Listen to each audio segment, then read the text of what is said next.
ముందు భయపడేసి వెళ్ళిపోయాడు కానీ ఇప్పుడు ఉన్నారంటే ఏక్సేక్ దారికాలు ఉన్నారు. బీజేపీ ఉన్నది, ఆర్ఎస్ఎస్ ఉన్నది, ఆడ విశ్వ హిందూ పరిషత్, బజరంగ్ దళ్. వాళ్ళు లేకుంటే ఓల్డ్ హిందువులు కూడా బ్రతకలేరన్న. ఎక్కడైనా హిందువుల పైన గుడిల పైన దాడి జరుగుతుందంటే విశ్వ హిందూ పరిషత్, బజరంగ్ దళ్, ఆర్ఎస్ఎస్ దిగి ఆడ బీజేపీకి మొత్తం దిగి ఆడ ధర్నాలు చేస్తుంది. ఎవరు వస్తారన్నా? కాంగ్రెస్ లో హిందువులు లేరా? వేరే పార్టీలో ఎవరు హిందువులు లేరా? పెద్ద మాట్లాడతారు కదా. ఎంఐఎం పార్టీలో కూడా మన హిందువులు చాలా మంది వెళ్ళిపోయాడు. పెద్ద బొట్టులు పెట్టుకుంటారు. ఎంఐఎం పార్టీలో కూడా ఉంటారు. కానీ ఎంఐఎం పార్టీలో ఉండే తర్వాత కూడా మన హిందువుల పైన దాడి జరుగుతున్నా ఎవరు చేపిస్తున్నారు? వెనుక నుంచి వాళ్ళకి సిగ్గురాదా అన్న ఉండడానికి? వాళ్ళు కూడా వ్యతిరేకించుకోదా? మొన్న కూడా ఏదో ఓటీలో ఇష్యూ జరిగింది. గణపతి విషయంలో ఎవరో మన చార్మినార్ ఎమ్మెల్యే ఫోటోలు పెట్టి ఏదో చేసిండన్న. ఆయన పేరు కూడా రహీముద్దీన్ ఖాద్రీ అంట. భవానీ నగర్ పిఎస్ లో అంతకు ముందు ఉండే మన మాజీ హుస్సేన్ పోతురాజ్ ఫోటో పెట్టి ఏదో పెట్టిండు ఆయన. మళ్ళీ ఎమ్మెల్యే జుల్ఫికార్ అలీ చార్మినార్ ఎమ్మెల్యే ఆ గణపతి పేరు ఏదో ఆర్తి పెట్టేసిండు.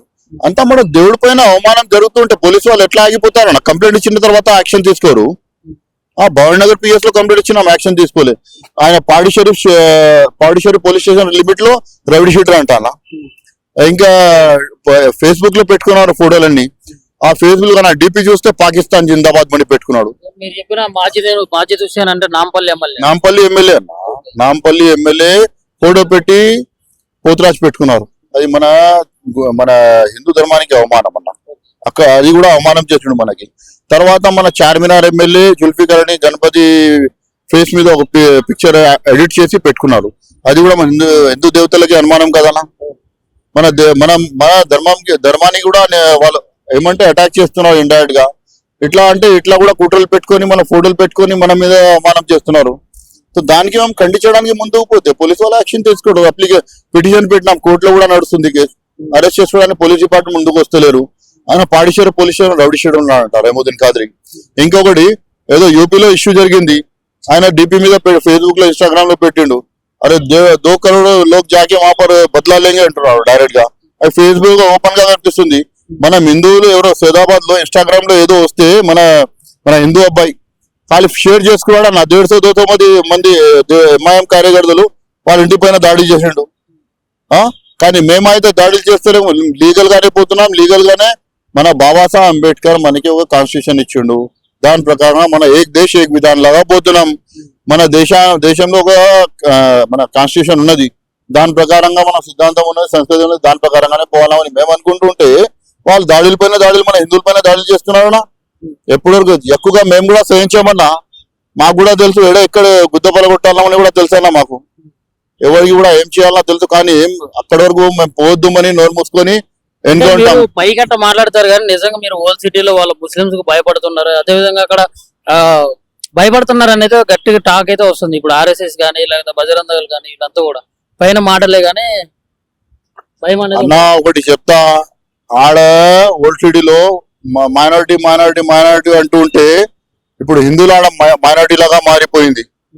ఇంకొకటి ఆడ గొడవలు చేస్తారన్న. గొడవల సమయంలో మన కార్నర్ లో అక్కడికి హైపర్ సెన్సిటివ్ ఏరియా కమ్యూనల్ జరుగుతుంటే మన ఆడపిల్లలు ఉంటాయి ఇంట్లో. ఇంకా అంత చూస్తావు కదా మన హిందువులు ఎట్లా ఉంటారు.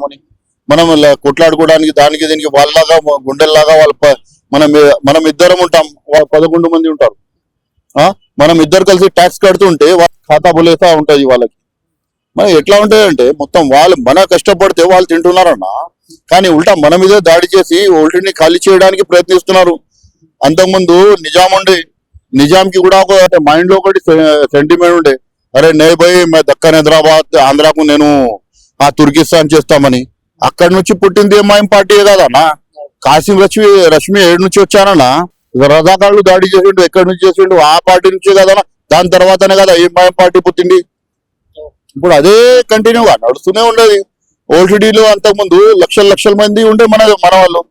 ఆ అసెంబ్లీ మలక్పేట్ నుంచి చందన్గుట్ట, బహదూర్పుర, చార్మినార్, కార్వాన్, గోషామెల పెద్ద మన లక్షల మంది ఉంటుండే అంతకుముందు. ఇప్పుడు చార్మినార్ లో చూడండి అన్న మీరు, ఆడ బీజేపీ సెకండ్ పొజిషన్ లో ఉన్నది, స్ట్రాంగ్ గానే ఉన్నది. వాళ్ళతో భయపడేసి ఎవరు ఓటేరు అన్న. మన హిందువులు ముందుకు వస్తారు, మన వాళ్ళ డంకాకి చోటు మీద ఓటేస్తారన్న హిందువులు వచ్చి. ఇంకొకటి ఆర్ఎస్ఎస్, బీజేపీ, విశ్వ హిందూ పరిషత్, బజరంగ్ దళ్ ఉన్నది మని ఆడ హిందువులు గట్టిగా కొట్లాడి ఉంటున్నారు వాడు. సో వాళ్ళకి మేము దారికారి చెప్పాలనా? ఎందుకంటే ఎంఐఎం గుండెల మధ్యలో ఉండి మేము అంత గట్టిగా ఉంటున్నామంటే, ఇప్పుడు నేను కూడా మాట్లాడుతున్నా దాని విషయంలో, నేను గట్టిగా ఉన్నాను అని మాట్లాడుతున్నా. నేను కూడా ఆడనే ఉంటా, చార్మినార్ లోనే ఉంటా. చార్మినార్ వాళ్ళు అంటారు కదా, ఏ హమారా है रे भाई, वाह किसका भी नहीं है, हमारा है, हम लोग ऐसे वो भाग्यनगर है హైదరాబాద్ కా. చార్మినార్ లో వాళ్ళది ఏం లేదన్నా, మనం చేసేది ఉండేది మనం. మరి ఇప్పుడు ఓల్డ్ సిటీలో మరి క్రిస్టియన్స్ పరిస్థితి ఎట్లా ఉందంటారు మరి? ఓల్డ్ సిటీలో క్రిస్టియన్స్ ఎక్కువ శాతం లేదన్నా. అంతకుముందు కొన్ని మంది వచ్చారు బయట నుంచి. సో మేము కూడా వ్యతిరేకించినాం, పోలీస్ కంప్లైంట్లు ఇచ్చినాం. ఆ ఫాదర్లు ఎవరో పాంప్లెట్ గింప్లెట్ తీసుకొచ్చి ఏదో అక్కడికి ప్రార్థనలు చేస్తుంటే సండే రోజు ఆడ కూడా కొద్దిగా వైరస్ వేయడానికి ప్రయత్నించండు వాళ్ళు వచ్చి. కానీ మన హిందువులు వచ్చి, మన సంఘ హిందూ ఆర్గనైజేషన్ ముందుకు వచ్చి, ఇంకా బస్తీ వాళ్ళు కూడా వచ్చిండన్న. ఎందుకంటే మేము బ్రతకాలంటే హిందూ ముస్లిం రెండే ఉంటాయి ఓల్డ్ సిటీలో. కానీ మధ్యలో క్రిస్టియన్ వచ్చి నై భయ్ हम క్రిస్టియన్ పక్క జరిగిపోతే మా ఎట్లా అయిపోతే తెలుసు కదా పరిస్థితి. దాని తర్వాత అటువంటి ముందుకు పోనీయారు, వారి సంస్కృతి రానియమన్నా మనం, మరి దానికి అది వ్యతిరేకిస్తామన్నా. ఓల్డ్ సిటీలో మరి అసలు ఇట్లాంటి అంటే మతాల మధ్య విద్వేగాలకి ఇది మొత్తం కూడా ఆగిపోవాలంటే మరి ఎట్లాంటి చర్యలు తీసుకోవాలంటారు? అన్న అంతకుముందు ఇవన్నీ జరగవద్దుమని బీజేపీ పార్టీ ధర్నాలు చేసింది. ఇంకా representation police department state government కి కూడా ఇచ్చారు. ఏమి ఇచ్చారంటే ఓల్డ్ సిటీలో కంట్రోల్ రూమ్ కట్టాలన్నా, మనం కట్టలే. ఎందుకు అది కడితే మొత్తం వాళ్ళది చేసే పని మొత్తం బయటపడుతుంది కదా.